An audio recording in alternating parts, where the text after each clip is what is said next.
Johnson Wax Program with Fibber McGee and Molly.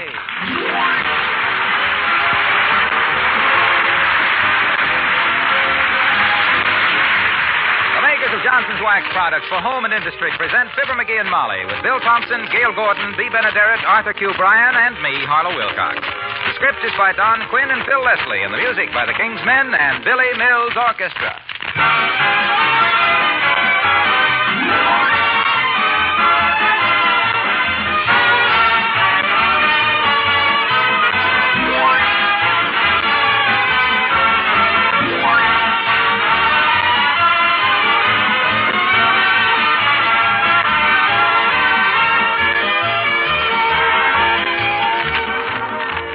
A listener writes to say that she found an unfamiliar-looking package of Johnson's Wax on her pantry shelf. The price wasn't even marked in American money. It seems her daughter bought it some time ago in England. Johnson's Wax gets around, doesn't it? It's used all around the world to give homes that lovely wax-polished radiance. Johnson waxed floors, for example, have a lovely satiny sheen. Furniture, when protected with Johnson's Wax, glows and sparkles brightly. In fact, when you use wax regularly, your whole home is cleaner and brighter and infinitely more beautiful. Equally important, Johnson's Wax provides a wonderful lasting protection against dirt, wear, and spilled things. And you yourself won't have nearly so much work around the house. A quick dusting soon makes things look lovely again. Make a note on your shopping list right now, will you? Johnson's Wax, paste, liquid, or cream.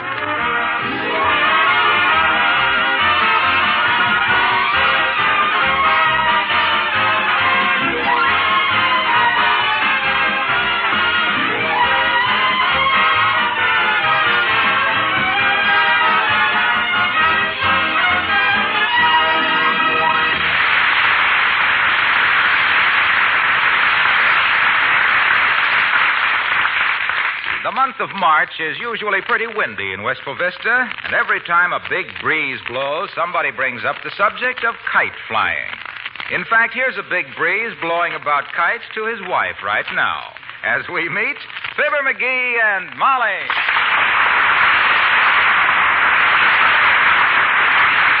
I could see right away that this kid didn't know anything about flying kites. He was going at it all wrong, you see. He probably wasn't used to pulling strings the way you are, dearie.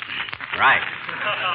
So I ankles over to him and I says, "Look, sonny," I says, "you're flying that kite all wrong," I says. And so I grabs the string out of his hand. Why, you had no business doing that, McGee. It was his kite. I was doing it for his own good. He wasn't flying it right. If more people did fewer things for the good of more people would like more people more. So, what happened?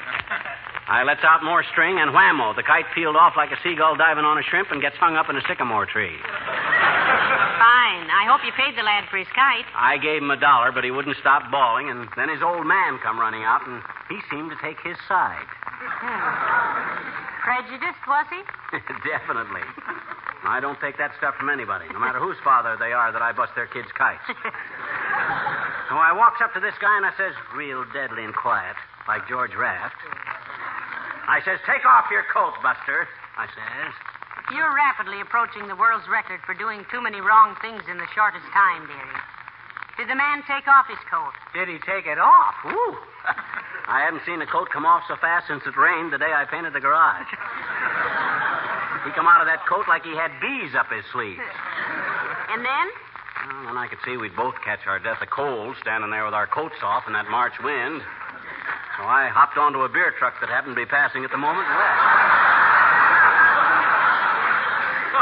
Very discreet of you, I'm sure. Well, my gosh, I didn't want to beat the guy up in front of his own kid.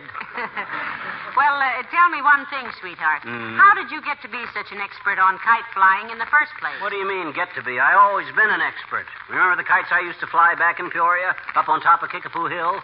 Heavenly days. Is that what all you boys were doing, yelling and screaming all the time up there on Kickapoo Hill? Yes, sir. The best place in the United States for kite flying.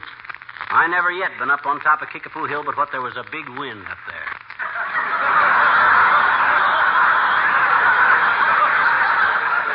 Well, I'll say it anyway. I've heard other people say the same thing. And I made some of the best and biggest kites that ever flew, too. I made one once that was... Come in. Hello, Dr. Gamble. Nice to see you. Hello, Molly. And how are you today, knucklehead? Thanks to the fact that I never take any of the medicine you give me, I'm fine, butcher boy. You want to see me about something, or are you just hiding from the police? You know, I should like to see you treat Dr. Gamble with a little more respect, dearie. They say he's one of the finest surgeons in the country. In the country, that's quite possible. But here in the city, he's just another palooka with a mail-order stethoscope. And he just uses that as an excuse to get your coat off so his nurse can go through your pockets. Correct me if I'm wrong, Fatso. Correcting you when you're wrong would be a 24-hour-a-day job, zebra face. Was I interrupting some profound discussion when I came in? Oh, no, Doctor. McGee was just telling me what an expert kite flyer he was as a boy back in Peoria. I was not only expert at flying them, but I was also expert at also making them. That's a lot of bilbo, drip-lip. Kite making is a delicate process, and you're about as handy with tools as a moose with a flute. Did you ever build a kite yourself, Bucklewort? Why, you leaky little bagpipe. I've made kites that would have you hiding your head under a passing streetcar. Oh, yeah, I suppose you could still build a kite that would fly, sharpshooter. I could indeed, bug brain. I haven't touched a kite in 40 years, but I can still build one that'll fly so many rings around you, you'd be even dizzier than you are. For dough? For any amount. $10. Done. No, boys, that's gambling. Well, my gosh, we got to have some incentive. Well, make it for $10 then and give it to me. Huh? And I'll send it to the National Society for Crippled Children for Easter seal. Fine. Great. What's the deadline, McGee? 4:00. It's a deal. Put it in writing, boys. Who's got some paper? Not me. Not me. I know where there's some. Right here in the hall clerk. No, Molly, not in there. I have enough.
Fox, and his name was Ray. He had a careless habit. He always ran away. When I told him he'd regret it, no attention did he pay, and I saw a lady wearing him just the other day. Oh, boy, this is really going to be a kite. Doc Gamble might just as well pony over his $10. He's washed up like a handful of seaweed. Oh, now listen, don't underestimate the doctor, dearie. There's a lot of gray matter in that bald old skull of his. But take away his brains and education, and what has he got? No more personality than a trout. My gosh, he's so... Come in. Oh, hello, hello there, Mrs. Carstairs. Do come in. Thank you, my dear. Hi, Carsty. Fling the furs on the floor and flop the fragile frame on our fine furniture. You don't mind if I go on working? Not at all, Mr. McGee. May I ask what you're making? He's making a kite, Millicent. A kite? Yeah, I and Doc Gamble are both building kites, Carsty. I see. Mm-hmm. Nothing else to do until the marble season, I presume. They have a little wager, Millicent, to see which one of them can fly their kite the highest. And you can take it from the Iron Duke girls that old Fumble Thumb Gamble has got less chance than a tightrope walker with the hiccups. Ever fly a kite, kid? No, Mr. McGee. Although I was a bit of a tomboy when I was a girl. I was shortstop on the softball team, forward on the basketball team, high diver on the swimming team, and ran the mile in 2 minutes and 7 seconds. Heavenly day. Now, just a minute, Millie. Running a mile in 2 minutes and 7 seconds is impossible. Nobody's ever run the mile in even 4 minutes. Possibly no one else ever had a caterpillar drop down the neck of his tracksuit just as the stalking gun went off. Well, my goodness, I never would have thought of you as an athlete, Millicent. Did you ever play any tennis? Badminton was my game, my dear. I shall never forget the trophy I got for my first championship game. They gave me the bird. How about boxing, Carsty? Oh, not now, thank you, Mr. McGee. Perhaps later in the... Oh, good heavens. I simply must be getting home. I'm expecting a baby. What? Well, listen, you didn't tell us about it. Please, my dear. I'm expecting a baby grand piano delivered this afternoon. And I must be there when it arrives. Good day.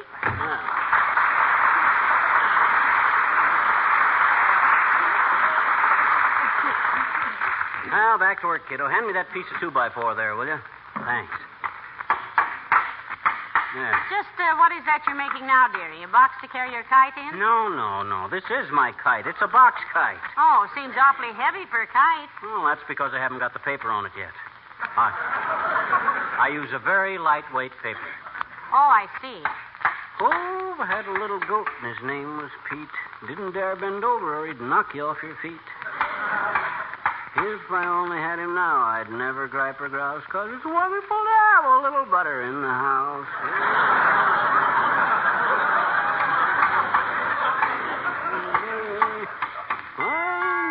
It's your turn to say come in, McGee. Okay. Come in. Oh, well, for goodness sakes, Mr. Wimple. Hi, Wimp. Hello, folks. Have a chair, Mr. Wimple. Oh, I can't stay but a minute, folks. I'm just delivering a message for Sweetie Face. Whom to, Wimp? To me, Mr. McGee. Oh, what is the message, Mr. Wimple? Get out of my sight for a while, worm. Just what was the cause of this little misunderstanding, Mr. Wimple? Well, Sweetie Face wanted me to give her breakfast in bed this morning. So, about 8 o'clock, I tippy-toed down to the kitchen and made some nice scrambled eggs and hot coffee and cinnamon toast and took it up to her. And when she ate it, she had tears in her eyes. Oh, she really got sentimental about it, eh, Wimp? No, I'd put dry mustard on the toast instead of cinnamon. By mistake, of course. Oh, well, Nat. So Sweetie Face leaped out of bed and chased me all over the house.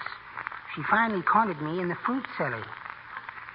Do I smell a little bit of pickled beets? I can't say you do, Wimp. However, I seem to detect a slight aroma of grape jelly. Well, I'm getting even with her, believe me. I sneaked out into the garage and left all the lights burning in the car. Now, when she goes downtown, she'll have to crank it by hand. Oh, well, she's strong enough to do it, isn't she, Mr. Wimple? Oh, yes. But I left it in gear. Left it in gear? My gosh, Wimp, the car will ram her clear through the garage. Oh, I don't think so, Mr. McGee. It's solid concrete. But I'll go and see. Goodbye now.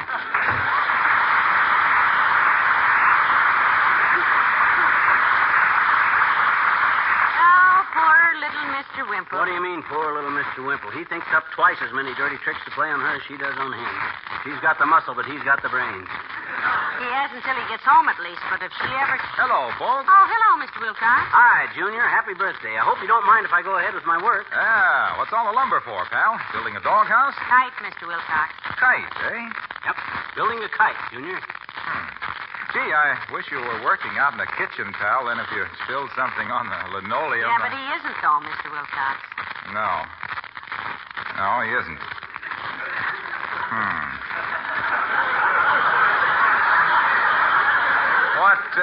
What kind of kite is it you're making, pal? Box kite. Box kite, eh? Yep. Box kite. No help, Mr. Wilcox? I'm afraid not, Molly. Let me see now. Are you making this just for fun, Fibber? Kind of filling up your leisure time, of which you have plenty because your housework is so... No, I'm not. Not, eh? He's in a competition with Dr. Gamble, Mr. Wilcox. They've got a wager up as to who can build the best kite. Wager, eh? Wager. George, I never thought I'd live to see the day Junior got stuck for an opening.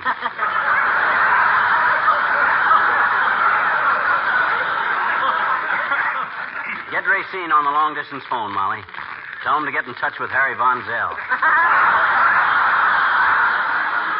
Excuse me, pal. Huh? Look, about this kite of yours, what are you going to do with it? My goodness, he's going to fly it, Mr. Wilcox.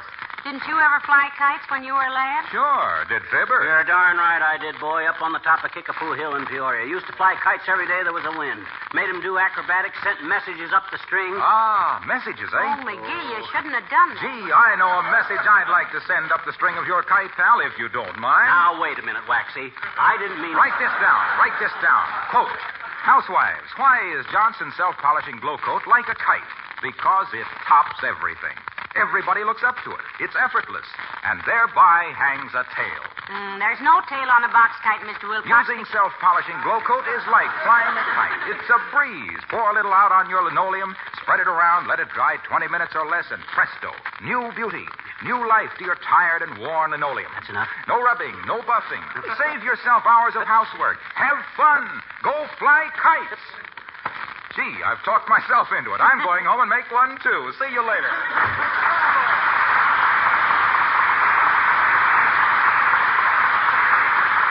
There.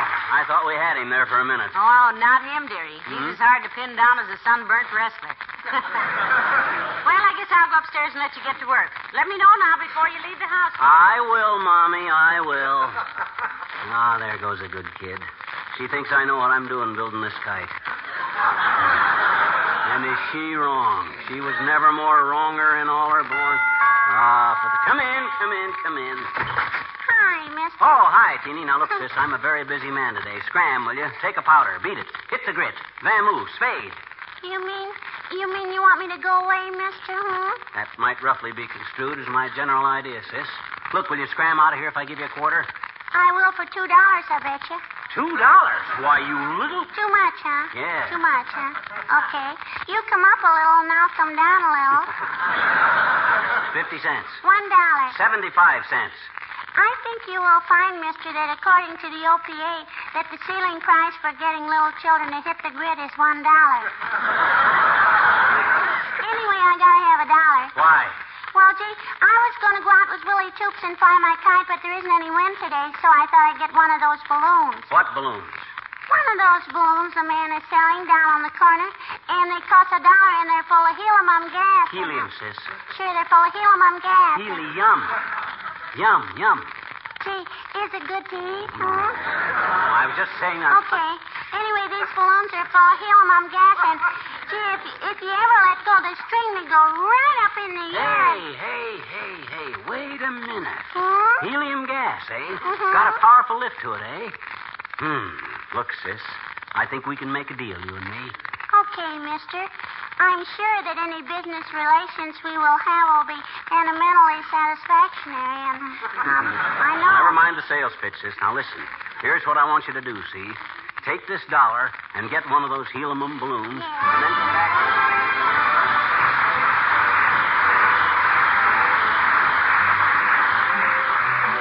The King's Men, and money is the root of all evil. Money is the root of all evil.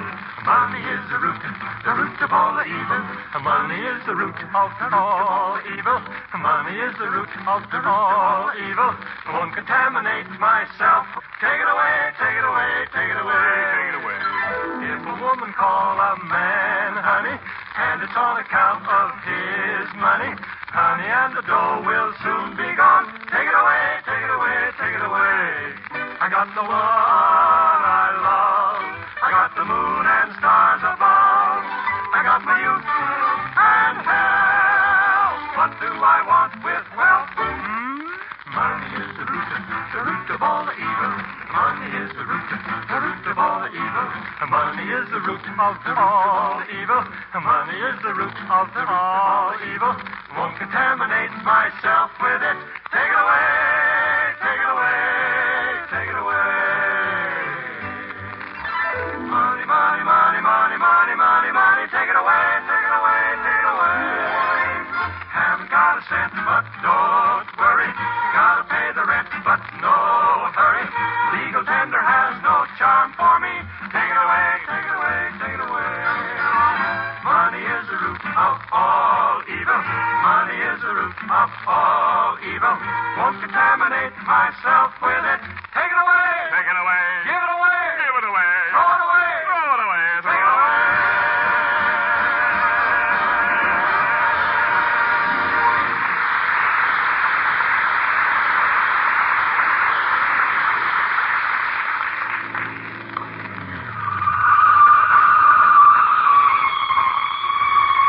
Gotta get them brakes fixed. Well, here's the fairgrounds, Molly. Yeah, but I don't see anything of Dr. Gamble. Say, what happens with your wager if he doesn't show up? He'll show up. He don't think any more of $10 than Heifetz does of his left forefinger. Come on, let's get out. I'll bring your kite for you, Oh, dearie. no. Nix. I'll bring the kite. I don't want anybody handling that kite but me, Tootsie. And anyway, hi, Latrivia. Hello, McGee. Good afternoon, Mrs. Hello, McGee. Mayor Latrivia. Dr. Gamble told me about this little contest of yours, and I wanted to catch you before it started. Why, Mr. Mayor? About our campaign to remind people to remove their car keys, Mrs. McGee, to cut down car stealing and consequent juvenile delinquency.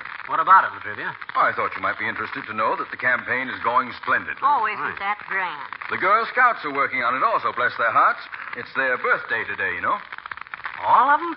Gosh, ain't that wonderful? Imagine getting that many kids together of the same age on the same... It's the birthday of the organization, McGee. Oh. Yes. Well, I thought you'd like to know about the campaign, McGee. I'll be getting back to the office. You haven't much wind today for your kite flying, have you? There's as much for me as there is for Doc Gamble, Latrivia. Anyway, with my flight kind technique, I don't need much wind. Don't know much about it myself.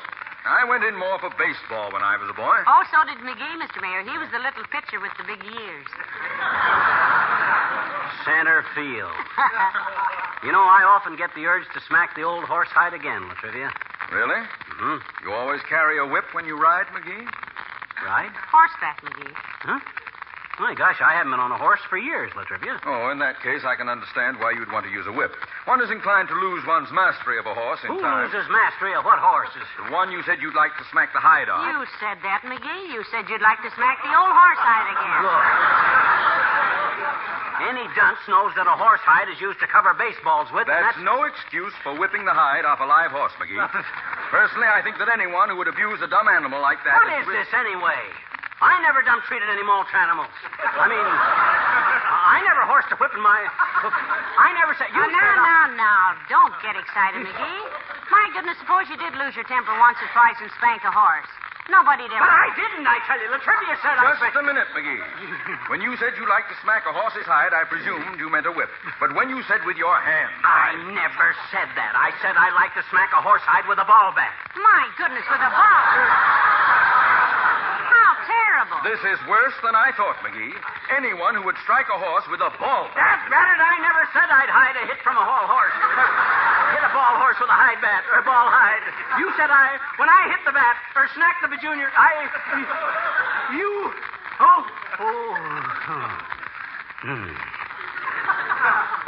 Latrivia? Yes?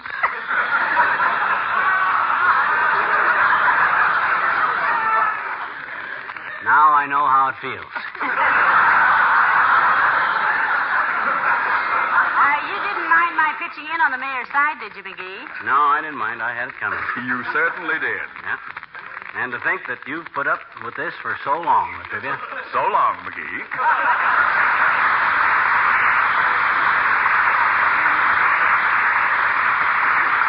My gosh, I wonder what's keeping Doc Gamble. If he expects to win that $10, he'd better be... There he is, McGee. Yoo-hoo! Dr. Gamble, here we are. Look at him with his two-bit kite.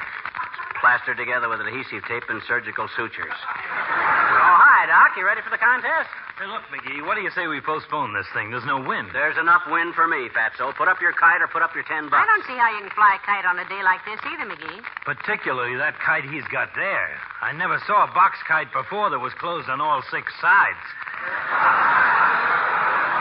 We ain't paying off on appearances, Rum-Dum. We're paying off on performance. Now, what do you want to do? Forfeit your sawbuck or get that lumpy-looking Valentine up in the air? But we can't fly kites today, you little guppy. Why not? There's no wind. You boys are making enough to start a small cyclone. Well, I don't know about you, Aerosmith, but I'm flying my kite. One side there. Here I go. Heavenly days, Doctor. Would you look at that? Well, hypodermic. Right straight up in the air. It's amazing. Goodness. I have a feeling that goodness has nothing to do with this. Well, how about it, Doc? Satisfied? Mine is 100 feet up. 100 feet up and nary a tail waggle. Okay, McGee. I don't know how you did it. Oh.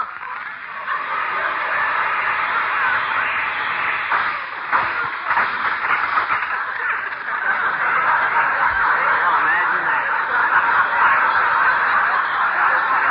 Nosedive. Well, I never seen a kite yet that didn't now and then. Say, Mr. McGee. Yes, Mr. McGee, are you through with my helium balloon yet? Are you, Mr. Meyer? What was that, little girl? Helium balloon? Why, Fibber McGee, did you actually Now do look, it? Doc, now look. This was all a gag, see? The money went to charity either way. And so... you deliberately put a helium balloon inside your kite, did you, McGee? So now you're crooking with gas.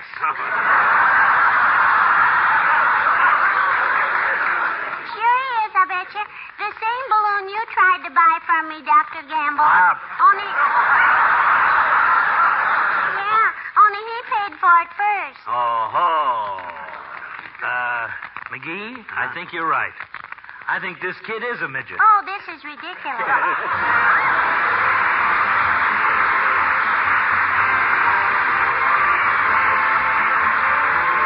A quiz I saw in a newspaper the other day asks this question.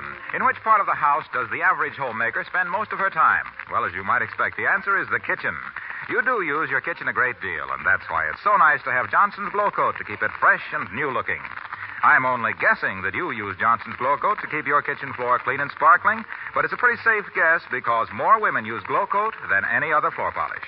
It's not surprising either when you realize that with practically no work at all on your part, Glow Coat makes your kitchen floor look simply beautiful. All you do is spread it around on the floor and let it dry. There's no rubbing or buffing. In only 20 minutes, your whole floor has a lovely clean polish. You save money, too, because your linoleum lasts longer. You see, Glow Coat is a wonderful protection against dirt, wear, and spilled things. Try it, won't you? Johnson's self-polishing Glow Coat.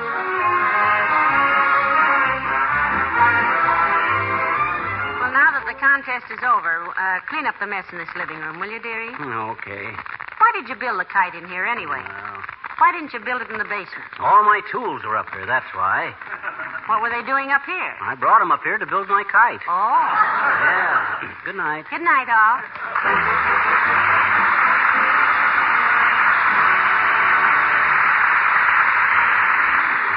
This is Harlow Wilcox, speaking for the makers of Johnson's Wax Products for home and industry, and inviting you all to be with us again next Tuesday night. Good night.